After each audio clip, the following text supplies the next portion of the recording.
വചനം തിരുവചനം മാനവരക്ഷാവചനം ഹൃദയങ്ങളെ ഒരുങ്ങിയിടുക വചനത്തെ എതിരേൽക്കാൻ.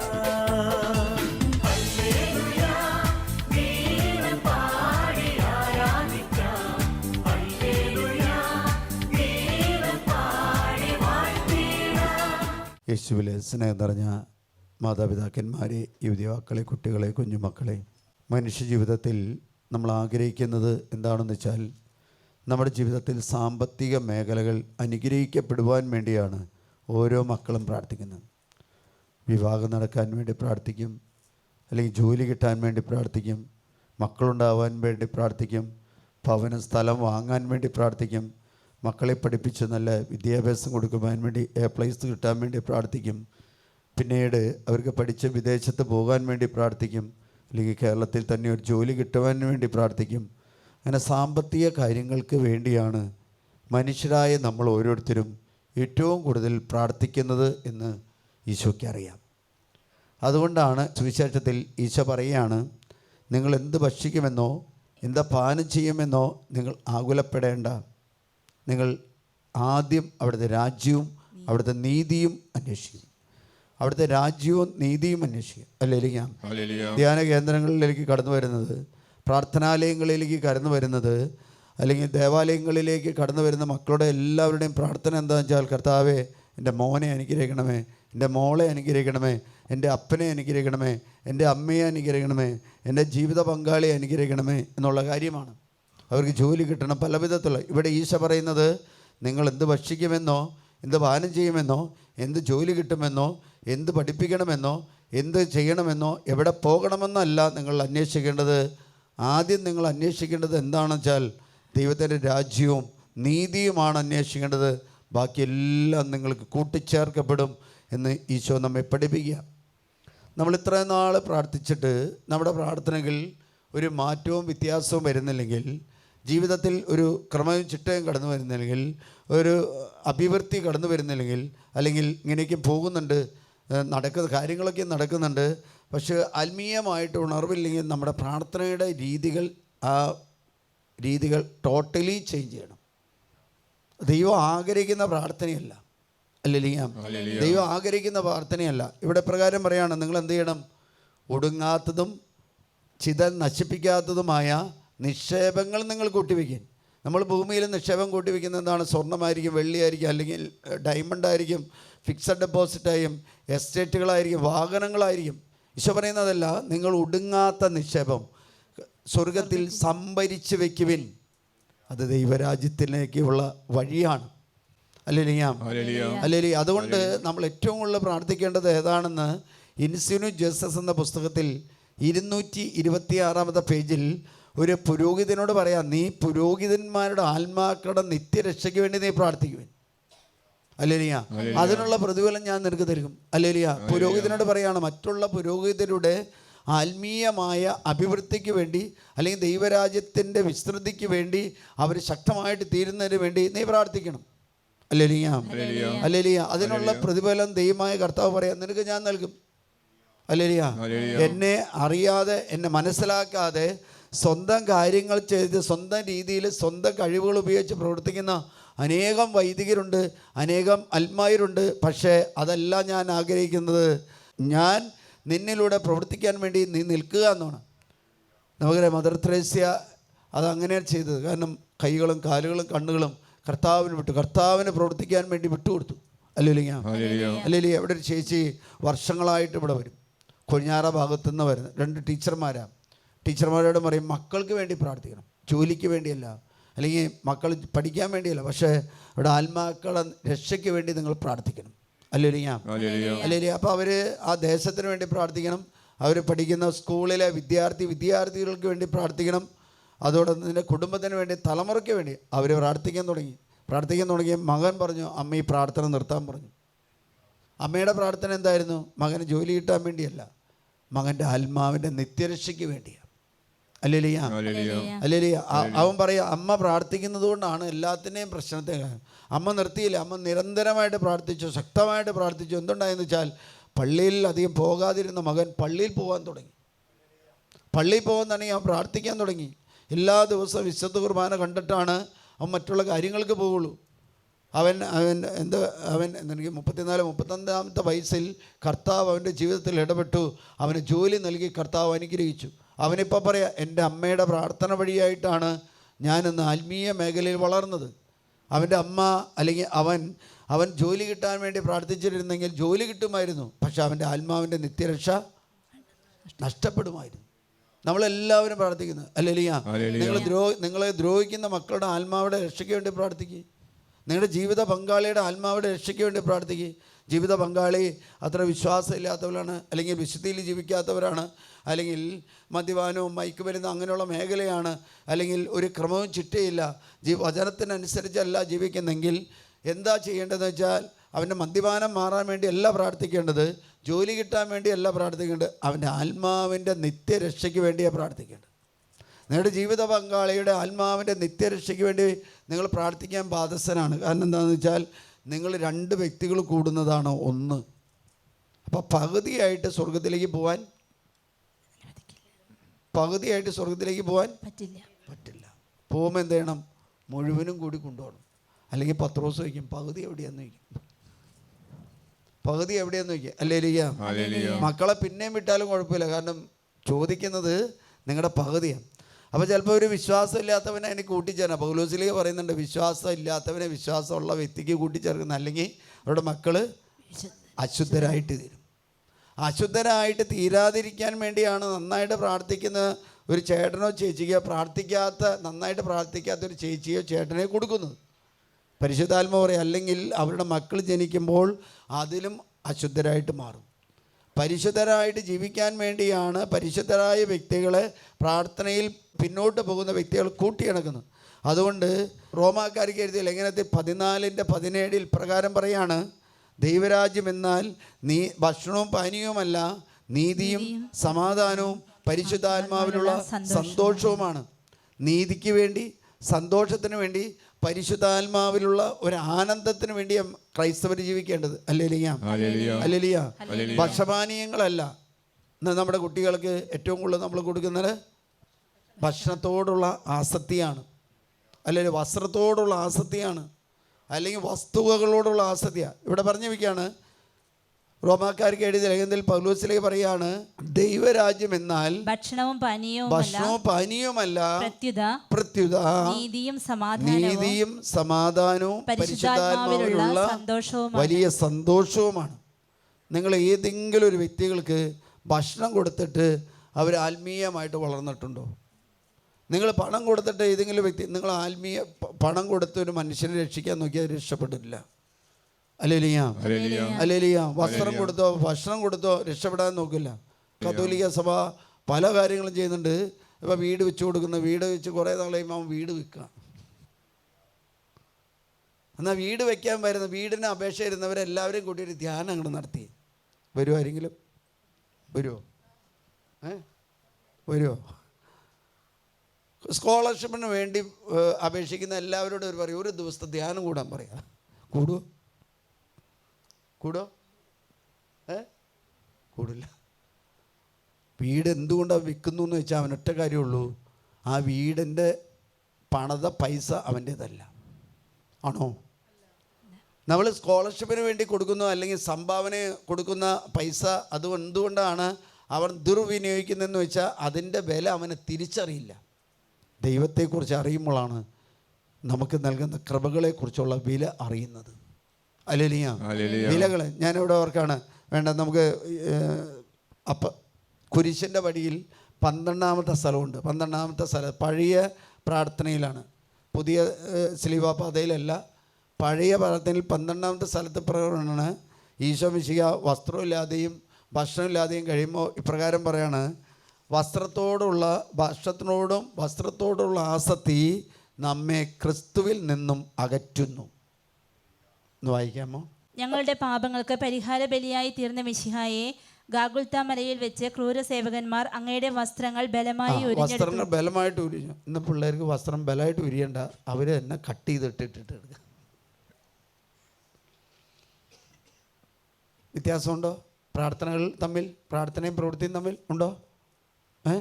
നമ്മുടെ ശരീരത്തിന് മൂടിയായിട്ട് പിടിപ്പിക്കുക എന്ന് പറഞ്ഞത് അത് വിശുദ്ധിയുടെ ഒരു പ്രതീക. ആ വസ്ത്രം, ഇപ്പോൾ പിള്ളേരുടെ ചില വസ്ത്രം മേടിച്ചിട്ട് അവർ മുറിക്കുക, കട്ട് ചെയ്യുക. പഴയ കാലത്ത് കീറിയാൽ പിള്ളേർ ഇടാൻ ബുദ്ധിമുട്ടാണ്. ഇപ്പം എല്ലാവർക്കും കീറിയ വസ്ത്രം ഇടാൻ താല്പര്യം. അതിനു വേണ്ടിയാണ് പുതിയ വസ്ത്രം മേടിച്ചിട്ട് കീറുന്നത്. ഈശോയ്ക്ക് വസ്ത്രമില്ലായിരുന്നു. ഈശോയ്ക്ക് അവർ വസ്ത്രം കൊടുത്തില്ല. ഈശോയുടെ വസ്ത്രം അവർ ഉരിഞ്ഞെടുത്തു. അതുകൊണ്ടാണ് നമുക്കിന്ന് വസ്ത്രത്തോടുള്ള വലിയൊരു ആസക്തി ഉണ്ട്. അല്ലേലിയോ? അല്ലെങ്കിൽ ശരീരം പുറത്ത് കാണിക്കാനുള്ള ഒരു വലിയ വ്യഗ്രതയുണ്ട്. ഈശോ അത്രമാത്രം സഹനങ്ങൾ ഏറ്റെടുത്തു. മാനഹാനികൾ ഏറ്റെടുത്ത കുരിശിൽ കിടന്ന് മരിച്ചപ്പോൾ ഈശോ രണ്ടാമത്തെ കാര്യമാണ്, അവന് വെള്ളം കൊടുത്തില്ല, കുടിക്കാൻ കൊടുത്തില്ല, അവന് ഭക്ഷണം കൊടുത്തില്ല. അല്ലേലിയ? നമ്മുടെ വീട്ടിൽ ജോലി ചെയ്യാൻ വരുന്നവന് ജോലി ചെയ്തുകൊണ്ടിരിക്കുമ്പോൾ അവന് ഭക്ഷണം കൊടുത്തില്ലെങ്കിൽ എന്തുണ്ടാവും? നാളെ അവൻ ജോലിക്ക് വരുമോ? അങ്ങനെയാണ് ഈശോ പീഡകളേറ്റ് തളർന്ന് ഈ കുരിശെന്ന് പറയുന്നത് നമ്മൾ സ്ലീവാപ്പാതൊക്കെ എടുക്കുന്ന ചെറിയ കുരിശൊന്നുമല്ല, ആണോ? ഇത് ടൺ കണക്കിന് ഭാരമുള്ളതാണ്. അതിൻ്റെ മുകളിലത്തെ ഇത് അവരവിടെ കൊണ്ടുവന്ന് വെച്ചു എന്ന് പറഞ്ഞു. എന്നിട്ടാണ് ഉയർത്തുമ്പോൾ അവൻ ആടി ഉലയുന്നതിന് കാരണം അതിൻ്റെ ഭാരം മൂലം അത് താങ്ങാൻ പറ്റുന്നില്ല. അങ്ങേ നഗ്നനാക്കി അവഹേളിക്കുകയും അവിടത്തേക്ക് കുടിക്കുവാൻ കൈപ്പുള്ള പാനീയം നൽകുകയും ചെയ്തപ്പോൾ അവിടുന്ന് അനുഭവിച്ച മാനസികവും ശാരീരികവുമായ വേദന എത്രയോ ദുസ്സഹമാണ്. അവയ്ക്ക് കാരണമായ ഞങ്ങളുടെ പാപങ്ങളെ ഓർത്ത് ഞങ്ങൾ മനസ്തപിക്കുന്നു. അടക്കത്തിന് യോജിക്കാത്ത വസ്ത്രധാരണത്താലും ഭക്ഷണപാനീയങ്ങളിൽ ആസക്തിയാലും മനുഷ്യർ ചെയ്തുകൊണ്ടിരിക്കുന്ന നിരവധിയായ പാപങ്ങൾക്ക് പരിഹാരം ചെയ്യുവാൻ നമ്മൾ വസ്ത്രം മാന്യമായിട്ട് നടന്നില്ലെങ്കിൽ അതൊരു പാപമാണോ? ക്രൈസ്തവ ജീവിതത്തിൽ അത് പാപമാണ്. ഭക്ഷണപദാർത്ഥങ്ങളോടുള്ള ഒരു ആസക്തി പാപമാണോ? പലരും വേണം മാന്യമായിട്ട് ഭക്ഷണം കഴിക്കുക, കിട്ടുന്നിടത്തോളം കഴിക്കുക, അത് പാപമാണ്. പൗലോസ്ലീഹയുടെ റോമാക്കാർക്ക് എഴുതിയ ലേഖനം എടുത്ത് വായിച്ചു നോക്കുക. ആ ലേഖനത്തിലെല്ലാം പറയുന്നത് ശരീരത്തോടുള്ള ഒരു അമിതമായ ഒരു ആഗ്രഹവും അത് വളർത്തണമെന്നുള്ള ആഗ്രഹമുണ്ടെങ്കിൽ അത് പാപമാണ്. ഈശോ എപ്രകാരമാണ്? ശരീരം ഒന്നിനും ഉപകരിക്കില്ല, ആത്മാവ് ജീവൻ നൽകുന്നു. നമ്മുടെ കുടുംബത്തിൽ ഓരോ മക്കൾക്ക് വേണ്ടിയും പ്രാർത്ഥിക്കേണ്ടത് അവൻ്റെ ആത്മാവിൻ്റെ നിത്യരക്ഷയ്ക്ക് വേണ്ടിയാണ്, പരിശുദ്ധാത്മാവിൻ്റെ നിത്യരക്ഷയ്ക്ക് വേണ്ടിയാണ്. അല്ലേലിയ? ഭാര്യ ഭർത്താക്കന്മാർ ജീവിതത്തിൽ ജീവിച്ചു കൊടുക്കുമ്പോൾ എന്താണെന്ന് വെച്ചാൽ ഭാര്യ ചോദിക്കുന്ന എല്ലാ കാര്യങ്ങളും സാധിച്ചു കൊടുക്കുന്നവരുണ്ട്, ഭർത്താവ് ചോദിക്കുന്ന എല്ലാ കാര്യങ്ങളും. അങ്ങനെ കുറേ നാളെയും അവർക്ക് ഒരു ജീവിതത്തിൽ എന്തെങ്കിലും ദൗർബല്യം ഉണ്ടോ? ഞാൻ ഇവിടെ പ്രാർത്ഥിക്കാൻ വന്നൊരു പയ്യൻ, അവൻ്റെ ജീവിതത്തിൽ അവൻ്റെ കോടതി കേസായിട്ട് കിടക്കുക. അവനുവേണ്ടി ഞാൻ പ്രാർത്ഥിക്കുമ്പോൾ അവൻ ജോലി കിട്ടി, അവന് പൈസ കിട്ടുന്നുണ്ട്. ആ പൈസ അവൻ ചെയ്യുന്നത് ഏറ്റവും കൂടുതൽ അതിൽ വരുമാനം ചെലവഴിക്കുന്ന എന്തിനു വേണ്ടിയെന്ന് വെച്ചാൽ ഭക്ഷണത്തിന് വേണ്ടി. എല്ലാ ദിവസവും അമിതമായ ഭക്ഷണം കഴിക്കും. അവന് കഴിക്കും, ഭാര്യയ്ക്കും കൊടുക്കും. അല്ലേലിങ്ങ? അങ്ങനെ കഴിച്ചു കഴിഞ്ഞാൽ ശരീരത്തിനൊരു കുഴപ്പമുണ്ട്. അമിതമായ ഭക്ഷണപദാർത്ഥങ്ങൾ കഴിച്ചു വരുമ്പോൾ എന്താണെന്ന് വെച്ചാൽ ശരീരം തൻ്റെ ആഗ്രഹം പ്രകടിപ്പിക്കും. അല്ലേലിയ? ആ ചട്ടക്കൂട്ടിൽ നിന്നുള്ള ആഗ്രഹമല്ല, അവൻ പുറത്തേക്ക് പ്രവർത്തിക്കും. അതാണല്ലോ ആദ്യ മാതാപിതാക്കൾ ചെയ്തത്. അവനെ സമ്പൽ സമൃദ്ധമായ ആ ഏതൻ തോട്ടത്തിൽ വെച്ചപ്പോൾ അവൻ എന്ത് ചെയ്തു? കഴിക്കരുതെന്ന് പറഞ്ഞ് പറയാൻ മാത്രം അവന് കഴിച്ചു. നിങ്ങളുടെ വീട്ടിൽ എന്തെങ്കിലും ഒരു സാധനം എടുക്കരുതെന്ന് പറഞ്ഞ് വീട്ടിൽ വെച്ചിട്ട് മാതാപിതാക്കളെ പുറത്തു പോയേ, പിള്ളേർ അതെടുത്തിരിക്കും. അല്ലേലിയ? എടുത്തിരിക്കുക. അത് തുടരുതെന്ന് പറഞ്ഞാൽ അത് തൊട്ടിരിക്കും. മനുഷ്യൻ്റെ ഒരു ചിന്താഗതി ഇതാ. തുടരുതെന്ന് പറഞ്ഞെങ്കിൽ എന്തുകൊണ്ട് തുടരുതെന്ന് പറഞ്ഞു? അങ്ങനെ തുടരുതെന്ന് പറഞ്ഞ് തുടരുതെന്ന് പറഞ്ഞിട്ടുള്ളൂ. ആദ്യ മാതാപിതാക്കന്മാരുടെ പാപം മൂലമാണ് തലമുറ പാപം വന്ന് അതിനെ പരിഹാരം ചെയ്തത് യേശു ക്രിസ്തുവാണ്. അല്ലേലിയ? അവൻ വസ്ത്രങ്ങൾ നെയ്തെടുത്ത് അവൻ ഇലകൾ തുന്നിക്കൂട്ടി അവൻ ശരീരം മറയ്ക്കാൻ വേണ്ടി പരിശ്രമിച്ചപ്പോൾ കുരിശിൽ കിടന്ന യേശുവിന് വസ്ത്രം കിട്ടാതെ കിടന്നപ്പോൾ അവൻ അനുഭവിച്ചൊരു പീഡയുണ്ട്, വേദനയുണ്ട്. അല്ലേ? ആദ്യ മാതാപിതാക്കന്മാർ ചെയ്ത പാപത്തിന് പരിഹാരമായിട്ട് യേശു ക്രിസ്തു കുരിശിൽ കിടന്നുകൊണ്ട് അത് സഹിക്കുകയാണ് ചെയ്യുന്നത്. ആദ്യ മാതാപിതാക്കന്മാർക്ക് ഇഷ്ടം പോലെ ഭക്ഷണപദാർത്ഥങ്ങൾ കിട്ടുമായിരുന്നു. രണ്ടാമത്തെ ആദത്തിനോ കിട്ടിയിരുന്നോ? പക്ഷേ അവൻ അതിൻ്റെ മേൽ വിജയം വരിച്ചു, അതിൻ്റെ പേര് ശക്തി പ്രാപിച്ചു. ഞാൻ അവനോട് പറഞ്ഞു, അവൻ പറഞ്ഞു, ഞാനിങ്ങനെ ഭാര്യയ്ക്കും ഞാൻ വീട്ടുകാർക്കും ഇഷ്ടംപോലെ ഭക്ഷണപദാർത്ഥങ്ങൾ വാങ്ങി കൊടുക്കുമായിരുന്നു. ഇഷ്ടംപോലെ ടൂറ് കൊണ്ടുപോകുമായിരുന്നു. അല്ലെങ്കിൽ ടൂർ കൊണ്ടുപോകുന്ന ആൾക്കാരെ ജീവിതത്തിൽ വലിയൊരു ഇഷ്ടമാണ് ടൂർ കൊണ്ടുപോകുന്നത്. അല്ലേലിയ അല്ലേലിയ അല്ലേലിയ അല്ലേലിയ. അന്ന് ഒരു ധ്യാനത്തിന് പോകാമെന്ന് പറഞ്ഞു. ഇപ്പോൾ ഒരു കല്യാണം കഴിയുമ്പം ഭാര്യയോടും ഭർത്താവിനോടും രണ്ടാളും കൂടെ ധ്യാനത്തിന് പോവോ.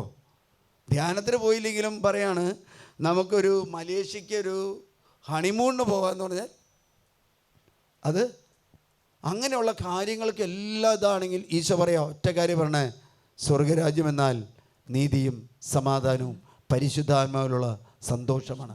അത് ലോകത്തിൽ വാങ്ങാൻ കിട്ടുന്നതല്ല, മാർക്കറ്റിൽ വാങ്ങാൻ കിട്ടുന്നതല്ല, കടകളിൽ വാങ്ങാൻ കിട്ടുന്നതല്ല. അല്ലേലിയ കടകളിൽ വാങ്ങാൻ കിട്ടുന്നതല്ല. അത് വഴിയോരത്ത് വെച്ചിരിക്കുന്ന കച്ചവടക്കാർ വെച്ചിരിക്കുന്ന സ്ഥലത്ത് കിട്ടാൻ പറ്റുന്നത്. എവിടെയെങ്കിലും പരിശുദ്ധാത്മാവിനെ വിൽക്കാനായിട്ട് ഏതെങ്കിലും ബോർഡ് നമ്മൾ കണ്ടിട്ടുണ്ടോ? ഇന്ന് വരെ കാണില്ല. എവിടെയെങ്കിലും തിരുവോസ്തി വാഴ്ത്തിയ തിരുവോസ്തി വെച്ചിട്ടുണ്ടെന്ന് പറഞ്ഞ് എഴുതി വെച്ചിട്ടുണ്ടോ? പരിശുദ്ധാത്മാവ് സന്തോഷവും ആനന്ദവും നീതിയിലുമുള്ള ഒരു ജീവിതമാണ് നൽകുന്നത്. അത് നൽകുന്നത് ദൈവത്തിൽ ആശ്രയിക്കുന്നവർക്ക് വേണ്ടി മാത്രമുള്ളൂ. കഴിഞ്ഞ മാസത്തെ സൺഡേ ശാലോമിൽ ഒരു മനുഷ്യൻ്റെ ജീവിത കഥ പറയുന്നത് ശാലോം ടൈംസിൽ അതിൽ 1428 എന്ന് പറയുന്ന ഒരു നമ്പർ CCC പറഞ്ഞിട്ടാണ് പറയുന്നത്. ആ മനുഷ്യൻ അവൻ ചെറുപ്പത്തിലേ മുതൽ അവനൊരു നല്ലൊരു ഒരു ഭാവി ഉണ്ടാകണമെന്ന് വിചാരിച്ച് പരിശ്രമിക്കുന്ന പയ്യനായിരുന്നു. അവനങ്ങനെ പരിശ്രമിച്ചു.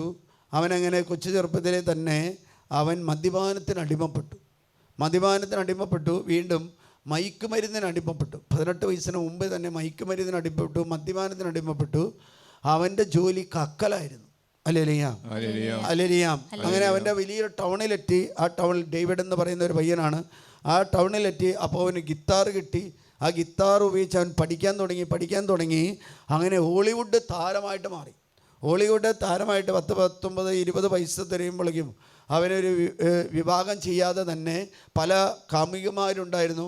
ആ കാമുകരുമായിട്ട് ബന്ധപ്പെട്ട് അതിലൊരു വ്യക്തി ഒരു കുട്ടിയെ ഉദരത്തിൽ വഹിച്ചു. അപ്പോൾ അവൻ ചിന്തിച്ചു, വിവാഹം കഴിക്കാത്തൊരു പെണ്ണാണ് ഇത്, ഞാനിപ്പോൾ ഈ കുട്ടിയെ സ്വീകരിച്ചാൽ വിവാഹം കഴിച്ചാൽ എൻ്റെ ജീവിതം, എൻ്റെ ഭാവി തകരുമെന്ന് വിചാരിച്ച് അതിനെ അബോർഷൻ ചെയ്യുകയാണ്. പിന്നീടും ഇവൻ്റെ ജീവിതത്തിലൂടെ പോകുമ്പോൾ അത് ജീവിതം തകർച്ചയിലേക്ക് പോവുകയാണ്, നാശത്തിലേക്ക് ഒന്നൊന്നായിട്ട് പോവുകയാണ്. അല്ലേലിയാം. എന്നിട്ടും അവന് തെറ്റെന്താണെന്ന് തിരിച്ചറിയാനായിട്ട് പറ്റുന്നില്ല. അല്ലേലിയ. മദ്യപാനം നടത്തുന്ന ഒരു വ്യക്തി മദ്യപാനം കഴിക്കുന്നതിൻ്റെ കാരണം എന്താ? തെറ്റ് തിരിച്ചറിയാൻ പറ്റുന്നില്ല. അല്ലേലിയ. കൊച്ചു ചെറുപ്പത്തിൽ 18 വയസ്സിന് മുമ്പേ തന്നെ അവൻ കളവ് ചെയ്യാൻ തുടങ്ങി. അല്ലേലിയ. അപ്പം എന്താ? കളവിൻ്റെ ഒരു ആത്മാവ് അവനിൽ വന്നു. അല്ലേലിയ. അങ്ങനെ അവനിങ്ങനെ പോകുമ്പോൾ അവന് അപ്രതീക്ഷിതമായിട്ട് സംഭവം വന്നു. ഹോളിവുഡ് താരമാണെങ്കിൽ അവൻ ഗാനങ്ങൾ ആലപിക്കും. ഇന്ത്യയിൽ വന്ന് ഗാനങ്ങൾ ആലപിച്ചിട്ടുണ്ട്. അവൻ പല സ്ഥലങ്ങളിൽ പല രാജ്യങ്ങളിലും പോയി അവൻ ഹോളിവുഡ് താരമാണ്. അങ്ങനെ ഇരിക്കുമ്പോൾ അവൻ്റെ സൗണ്ട് നഷ്ടപ്പെട്ടു. അല്ലേലിയാം. അങ്ങനെ അവർ ഒരു ദിവസം യാത്ര ചെയ്ത് പോകുമ്പോൾ ഒരു പള്ളിയിലേക്ക് അനേകരിങ്ങനെ കയറിപ്പോകുന്നത് കണ്ടു. അതിനെ അവൻ ബസ്സിറങ്ങി. ഒരു പള്ളിയിലേക്ക് ആളുകൾ കയറണമെങ്കിൽ അതിനെന്തെങ്കിലും ഒരു കാരണമുണ്ടെന്ന് അവൻ തിരിച്ചറിഞ്ഞു. അവിടെ എന്തോ ശക്തിയുണ്ടെന്ന് തിരിച്ചറിഞ്ഞു. അല്ലേലിയാം. അവൻ ക്രൈസ്തവ കുടുംബത്തിലാണ് പറഞ്ഞത്, ക്രൈസ്തവ വിശ്വാസത്തിലാണ് പറഞ്ഞത്. പക്ഷേ അവന് വിശ്വാസം ആഴത്തിലേക്ക് മാറിയില്ല, ആഴത്തിലേക്ക് കയറിയില്ല. അല്ലേലിയാം. ഒരു ഉപരി നമ്മൾ കുട്ടികളേക്ക് വേദപാഠം പഠിപ്പിക്കുന്നുണ്ട്. പക്ഷേ കുട്ടികൾക്ക് ഇന്ന് വേദപാഠം പഠിപ്പിച്ചാൽ ആ കുട്ടികളുടെ ആത്മീയ മേഖല ആഴങ്ങളിലേക്ക് പോയില്ലെങ്കിൽ അവർ പാപത്തിലേക്ക് വീഴും. അല്ലേലിയാം. അവനെങ്ങനെ ഈ സെൻറ്റ് ജോസഫ് ഓട്ടോറിയ എന്ന് പറയുന്ന ആ ദേവാലയത്തിലേക്ക് അവിടെ കയറി അവൻ പ്രാർത്ഥിക്കാൻ തുടങ്ങി. അവൻ പ്രാർത്ഥിച്ചു, കർത്താവേ നീ എന്നെ സ്പർശിക്കണം, നീ എന്നെ സുഖപ്പെടുത്തണം എന്ന് പറഞ്ഞ് പ്രാർത്ഥിക്കാൻ തുടങ്ങി. അങ്ങനെ അവൻ ഇറങ്ങിപ്പോരുമ്പോൾ ഗ്രോട്ട കണ്ടു. ആ ഗ്രോട്ടയിൽ അവൻ അമ്മേനെ കണ്ടു. അപ്പോൾ അമ്മയെക്കുറിച്ച് അവൻ കേട്ടിട്ടുണ്ട്, അങ്ങനെ പഠിച്ചിട്ടുണ്ട്. അമ്മ ഗർഭം ധരിക്കാതെ പ്രസവിച്ചവളാണെന്ന് കേട്ടിട്ടുണ്ട്. അപ്പോൾ അമ്മയുടെ അടുത്ത് വന്ന് അവൻ ഇങ്ങനെ പ്രാർത്ഥിക്കുകയാണ്. അല്ലേലിയാം. അങ്ങനെ അമ്മയുടെ അടുത്തുനിന്ന് പ്രാർത്ഥിച്ച് അവൻ വീണ്ടും അമ്മയുടെ ഗ്രോട്ടയുടെ ഉള്ളിലേക്ക് കയറുമ്പോൾ അവിടെ നിത്യസഹായ മാതാവിൻ്റെ ഒരു രൂപം കാണാം. നിത്യസഹായ മാതാവിൻ്റെ രൂപത്തിൻ്റെ ഒരു പ്രത്യേകത എന്താണെന്ന് വെച്ചാൽ മാതാവിൻ്റെ 2 സൈഡിലും 2 മാലാഖമാരുണ്ട്. ആ മാലാഖമാരാരാണ്? ഏത് മാലാഖമാരാ? മിഖായേലും ഗബ്രിയേലുമാണ്. ഈ അമ്മയോട് അവൻ പ്രാർത്ഥിക്കാൻ തുടങ്ങിയപ്പോൾ ഉണ്ടാകുന്ന അവൻ്റെ ജീവിതത്തിൽ വലിയ മാറ്റങ്ങളും വ്യത്യാസങ്ങളും ജീവിതത്തിൽ ആകെ തരികിടയായിരുന്നവൻ മാറി അവൻ വിശുദ്ധിയിലേക്ക് പ്രവേശിച്ചു. അവൻ വിശുദ്ധിയിലേക്ക് പറഞ്ഞു. ഹല്ലേലൂയ. അല്ലേ, അങ്ങനെ അവനൊരു വിശ്വാസത്തിൻ്റെ ജീവിതം തുടങ്ങി. അവൻ ഈ കാര്യം, അവൻ്റെ ജീവിതത്തിലുണ്ടായ ഈ മേഖലകൾ അവൻ ലോകത്തോട് വിളിച്ചു പറഞ്ഞു. ഇന്ന് അവൻ ഒരു ഈശോയ്ക്ക് വേണ്ടി ജീവിക്കുന്ന ഒരു പയ്യനാണ്. ഹല്ലേലൂയ. യുവതിവാക്കളുടെ കൺവെൻഷനിൽ, മാർപ്പാപ്പ നടന്ന കൺവെൻഷനിൽ അവൻ പങ്കെടുത്തിട്ടുണ്ട്. ജർമ്മനിയിൽ പങ്കെടുക്കുമ്പോൾ അവൻ അവിടെ ഗാനങ്ങൾ ആലപിച്ചിട്ടുണ്ട്. ഇന്ത്യയിൽ ജീസസ് യൂത്തുമായിട്ട് ബന്ധപ്പെട്ടവൻ കടന്നു വന്നിട്ടുണ്ട്. അവൻ പറയുന്ന ഇപ്രകാരമാണ്: എൻ്റെ ആത്മാവ് രക്ഷപ്പെടാൻ വേണ്ടി ഞാൻ ഒരിക്കലും ചിന്തിച്ചിട്ടില്ല, ആഗ്രഹിച്ചിട്ടില്ല, പ്രാർത്ഥിച്ചിട്ടില്ല. പക്ഷേ എൻ്റെ ജീവിതത്തിൽ ഒറ്റ ആഗ്രഹമായിരുന്നു, എനിക്കൊരു വലിയവനാകണം, ഒരു കഴിവുള്ള ഒരു വ്യക്തിയായിട്ട് മാറണം. ഹല്ലേലൂയ. അതിനു വേണ്ടിയുള്ള തന്ത്രപ്പാടിൽ, ഓട്ടത്തിൽ എൻ്റെ ജീവിതത്തിൽ പലതും എനിക്ക് നഷ്ടപ്പെട്ടു. പല ജീവിത മാതൃകകളും അല്ലെങ്കിൽ പുണ്യങ്ങൾ എൻ്റെ ജീവിതത്തിൽ നന്നായിട്ട് വിട്ടുപോയപ്പോൾ എൻ്റെ ശരീരം ബലഹീനമായി, ശരീരം രോഗിയായിട്ട് മാറി. ഹല്ലേലൂയ. രോഗിയായിട്ട് മാറി. ഹല്ലേലൂയ. അതുകൊണ്ട് എൻ്റെ ജീവിതത്തെ എനിക്ക് തന്നെ നിയന്ത്രിക്കാൻ പറ്റാതെ വന്നു. എൻ്റെ ജീവിതം, ആത്മാവ് നഷ്ടപ്പെട്ടതുകൊണ്ട് ശരീരം അമിതമായ സുഖങ്ങളിലേക്ക് പോയി.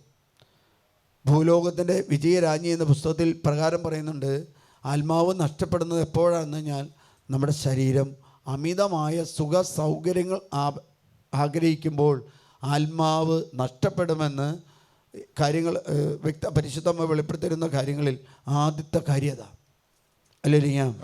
ഹല്ലേലൂയ. ഹല്ലേലൂയ. അമിതമായിട്ടുള്ള സുഖങ്ങൾ, അമിതമായിട്ടുള്ള ആഗ്രഹങ്ങൾ, അതെല്ലാം നമ്മുടെ നിത്യജീവനെ നഷ്ടപ്പെടുന്നു. സഫാനിയുടെ പുസ്തകത്തിൽ 1-ാമത്തെ അധ്യായത്തിൽ 9-ാമത്തെ തിരുവചനത്തിൽ പ്രകാരം പറയുന്നുണ്ട്, ഒരു വീട്ടിലേക്ക് അക്രമത്തെയും അനീതിയെയും കൂടി നിറയ്ക്കുമെന്നുള്ളൊരു കാര്യം അവിടെ പറഞ്ഞു വെച്ചിട്ടുണ്ട് സഫാനിയുടെ പുസ്തകത്തിൽ. ഹല്ലേലൂയ. അന്ന് വാതിൽപ്പടി ചാടിക്കിടക്കുന്ന ആരായിരിക്കും? മക്കളാണോ? മക്കളല്ല. വാതിൽപ്പടി ഇപ്പോഴത്തെ മക്കളായിരിക്കും, അന്നത്തെ മക്കളല്ല. ഇപ്പം പിള്ളേരെന്തായത്? ഹല്ലേലൂയ. വാതിൽപ്പടി ചാടിക്കിടക്കുന്നവരെയും തങ്ങളുടെ യജമാനന്മാരുടെ വീടുകൾ അക്രമത്താലും വഞ്ചനയാലും നിറയ്ക്കുന്നവരെയും ഞാൻ ശിക്ഷിക്കും.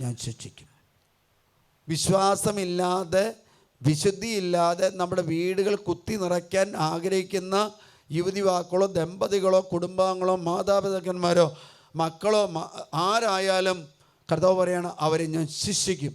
അല്ലെങ്കിൽ വാതിൽപ്പടി ചാടിക്കിടക്കുന്ന വിശ്വാസം ഇല്ലാത്തതുകൊണ്ടാണ്, അല്ലേ? വീട്ടിലേക്ക് മര്യാദയുമായിട്ട് വരാൻ അറിയില്ലാത്ത ഒരു വ്യക്തിയാണ് വരുന്നെങ്കിൽ അവൻ കിട്ടുന്ന വഴിയിലൂടെ ചാടിക്കിടക്കും. ഹല്ലേലൂയ. ഹല്ലേലൂയ.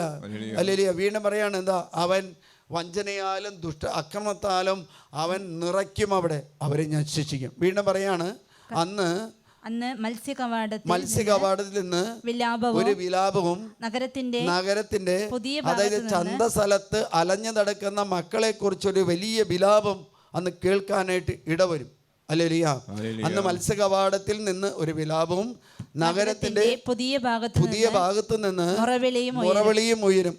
കുന്നുകളിൽ നിന്ന് പൊട്ടിക്കരയുന്ന ശബ്ദം കേൾക്കും. നിവാസികളെ പ്രലപിക്കുവിൻ. എല്ലാ വ്യാപാരികളും തിരോധാനം ചെയ്തു.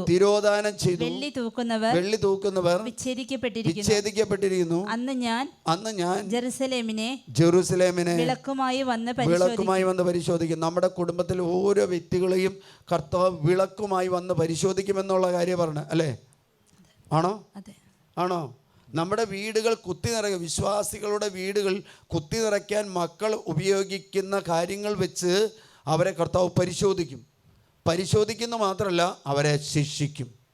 അവിടെ തുടർന്ന് വരുന്ന വാക്യത്തിൽ പ്രകാരമാണ്, ഇതാ കർത്താവിൻ്റെ നന്മയോ തിന്മയോ ചെയ്യുകയില്ല എന്ന്. കർത്താവ് തിന്മ നമ്മൾ പറയുന്ന കാര്യമുണ്ട്. കർത്താവ് കുഴപ്പമൊന്നുമില്ല, നമ്മൾ ബലഹീനരല്ലേ, നമ്മുടെ കുറവുകൾ അറിയാവുന്നവരല്ലേ, കർത്താവ് ക്ഷമിക്കോ? തോന്നിവാസം ചെയ്തിട്ട് കർത്താവ് ക്ഷമിക്കുന്നതാണ് പറയണത്. വിശ്വാസത്തിനെതിരെ ചെയ്താൽ ഒരു കോംപ്രമൈസും ഇല്ല, കർത്താവിന് ഒരു കോംപ്രമൈസും ഇല്ല. ഹല്ലേലൂയ. അതുകൊണ്ട് ഈശോ പറയുന്ന ഇപ്രകാരമാണ്, എൻ്റെ ആലയം പ്രാർത്ഥനാലയം എന്നറിയപ്പെടും.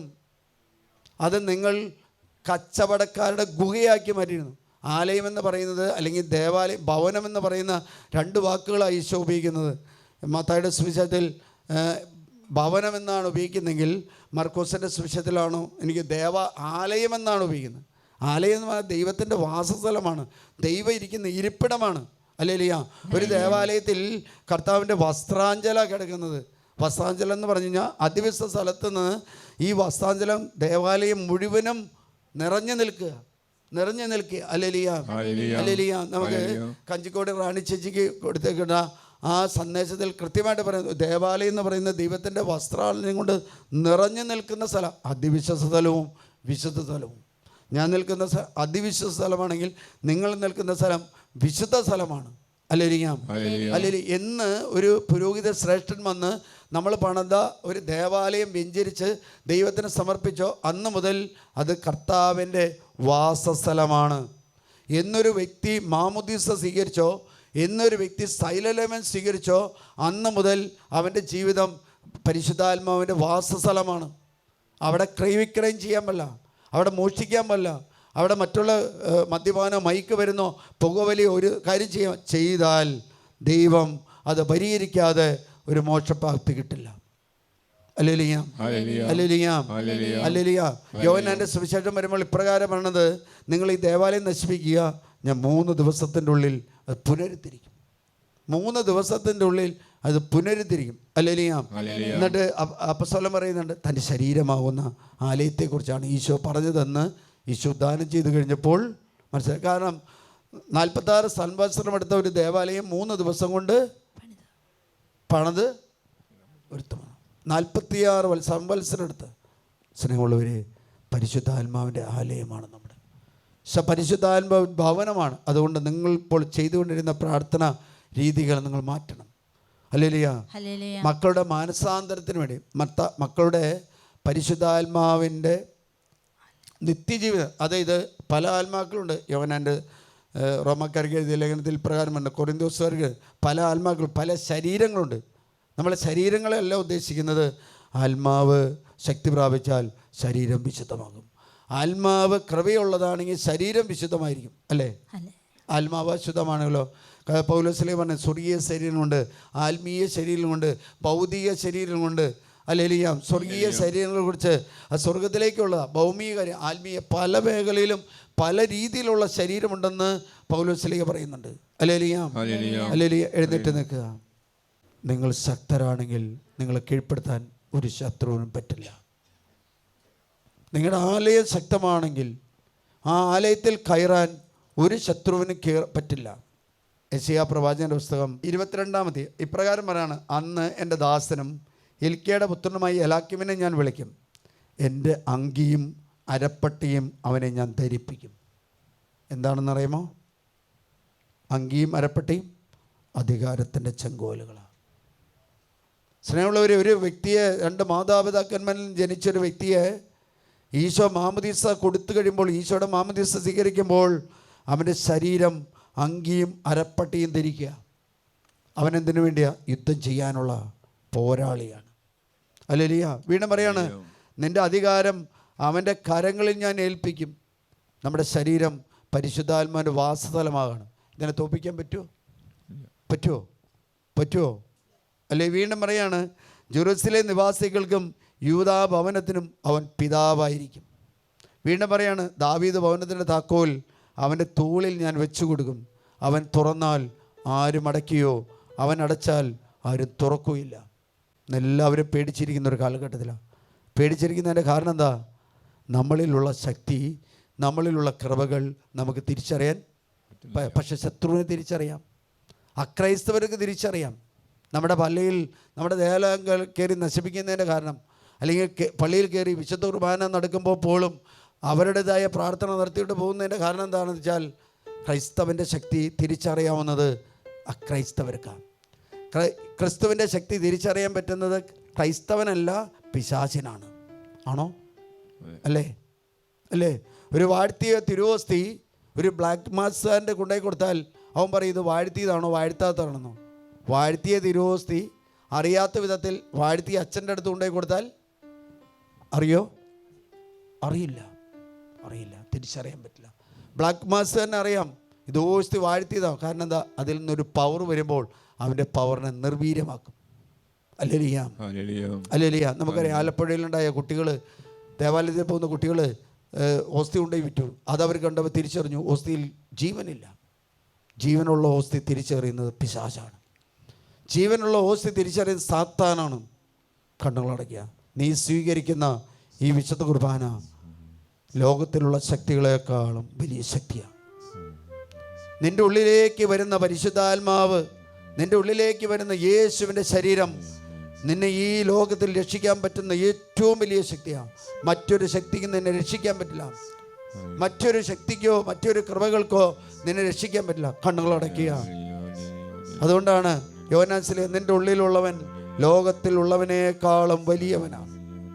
നിന്നെ ഒരു ശക്തിക്കും കീഴ്പ്പെടുത്താൻ പറ്റില്ല. മന്ത്രവാദത്തിനോ കൂടോത്രത്തിനോ ആഭിചാര പ്രവൃത്തിക്കോ കടമത്തെ കുത്തിച്ചാസഞ്ചാനയോ ഒന്നിനെ തോപ്പിക്കാൻ പറ്റില്ല. പക്ഷെ നീ അത് സ്വീകരിക്കരുത്.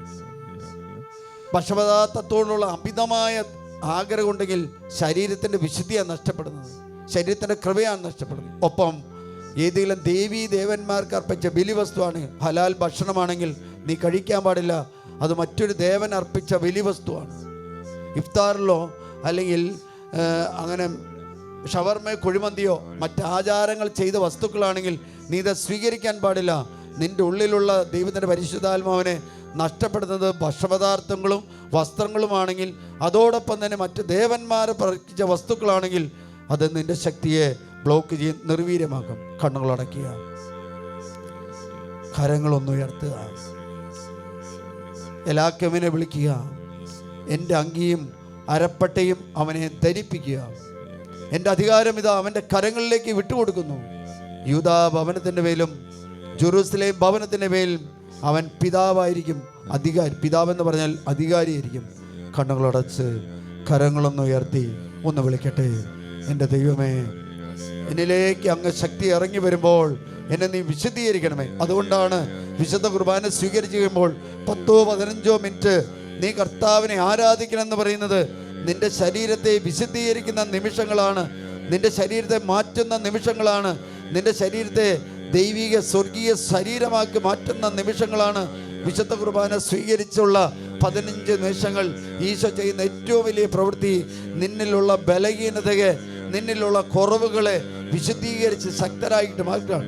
ഹല്ലേലൂയ. കണ്ണുകൾ അടച്ച് കരങ്ങളൊന്നെടുത്ത്, ഓ പരിശുദ്ധാത്മാവേ, എന്നിലേക്ക് കടന്നു വന്ന് എന്നെ നീ വിശുദ്ധീകരിക്കണമേ. ഓ പരിശുദ്ധാത്മാവിൻ്റെ ശക്തിപ്പെടെ എൻ്റെ ബലഹീനതകൾ, എൻ്റെ കുറവുകൾ, എൻ്റെ പോരായ്മകൾ നിനക്കറിയാം പരിശുദ്ധാത്മാവേ. കണ്ണുകൾ അടച്ച് കരങ്ങളെടുത്ത്, മന്ത്രവാദത്തിനോ കൂടോത്തിനോ ആഭിചാര പ്രവർത്തിക്കോ അല്ലെങ്കിൽ ഏത് നാളെ നോക്കി ഏത് പുറത്തുള്ള ഒരു വസ്തുവിനും നിന്നെ നശിപ്പിക്കാൻ പറ്റില്ല. അകത്തുള്ള വസ്തുവാണ് നിന്നെ നശിപ്പിക്കുന്നത്, അകത്തേക്ക് കയറുന്ന വസ്തുവാണ് നിന്നെ നശിപ്പിക്കുന്നത്. Hallelujah, hallelujah. പുറമേ നിന്ന് കയറുന്ന വസ്തുവല്ല നശിപ്പിക്കുന്നത്, നിന്റെ ഉള്ളിലേക്ക് നീ കയറ്റുന്ന വസ്തുവാണ് നശിപ്പിക്കുന്നത്. നിന്നിലുള്ള ദുർമോഹങ്ങൾ, അഹങ്കാരങ്ങൾ, പാപ സ്വഭാവങ്ങൾ, അമിതമായ ഭക്ഷണത്തോടുള്ള ആസക്തികൾ, അമിതമായി ജഡത്തോടുള്ള ആസക്തികൾ, അമിതമായി പണത്തോടുള്ള ആസക്തികൾ, അതാണ് പുറമേ നിന്ന് ഒരു വസ്തുവിനെ സ്വീകരിക്കാനായിട്ട് നീ തയ്യാറാകുന്നത്. അതിനെ അടയ്ക്കാൻ വേണ്ടി പ്രാർത്ഥിക്കുക. കണ്ണുകൾ അടച്ച് കരങ്ങളൊന്ന് ഉയർത്തി, ഓ പരിശുദ്ധാത്മാവേ, നീ എന്നെ വിശുദ്ധീകരിക്കാൻ വേണ്ടി കടന്നു വരണമേ. ഓ പരിശുദ്ധാത്മാവേ, തുറന്നൊന്ന് കുമ്പസാരിക്കാനുള്ള കൃപ നൽകണമേ. പരിശുദ്ധാത്മാവേ, അമിതമായ സുഖ സൗകര്യങ്ങൾ ഉപേക്ഷിക്കാനുള്ള കൃപ നൽകണമേ. പരിശുദ്ധാത്മാവേ, അമിതമായ വസ്തുക്കളോടുള്ള ആഗ്രഹം ഉപേക്ഷിക്കാൻ കൃപ നൽകണമേ കർത്താവേ. Hallelujah, hallelujah, hallelujah, hallelujah, hallelujah. ശിഷ്യന്മാർ ഈശോയോട് പ്രാർത്ഥിക്കാൻ ഞങ്ങളെ പഠിപ്പിക്കണമെന്ന് ഈശോ പഠിപ്പിക്കുന്ന പ്രാർത്ഥന ഇതാണ്: ആത്മാക്കളുടെ നിത്യരക്ഷയ്ക്ക് വേണ്ടി നീ പ്രാർത്ഥിക്കാൻ തയ്യാറാകുന്നെങ്കിൽ നിന്റെ ആത്മാവും നിന്റെ കുടുംബാംഗങ്ങളുടെയും നിത്യരക്ഷയ്ക്ക് വേണ്ടി, നിന്റെ ദേശത്ത് നിന്ന് നശിച്ചു പോകുന്ന ആത്മാക്കളുടെ നിത്യരക്ഷയ്ക്ക് വേണ്ടി നീ പ്രാർത്ഥിക്കാൻ തയ്യാറാകുന്നുണ്ടെങ്കിൽ നീ ആ ദേശത്തിന്റെ പിതാവായിട്ട് മാറും, ആ ദേശത്തിന്റെ അപ്പസ്തോലനായിട്ട് മാറും. കണ്ണുകളടച്ച് മനസ്സുകളൊന്ന് തുറന്ന് ഒന്ന് വിളിക്കട്ടെ. ഓ പരിശുദ്ധാത്മാവേ, ഓ പരിശുദ്ധാത്മാവേ, ശക്തിയുടെ ആത്മാവേ, ബലത്തിന്റെ ആത്മാവേ, സന്തോഷത്തിന്റെ ആത്മാവേ, സമാധാനത്തിന്റെ ആത്മാവേ, സൗഖ്യത്തിന്റെ ആത്മാവേ, വിടുതലിന്റെ ആത്മാവേ, ഈ നിമിഷം കടന്നു വരണമേ. ആശകളാൽ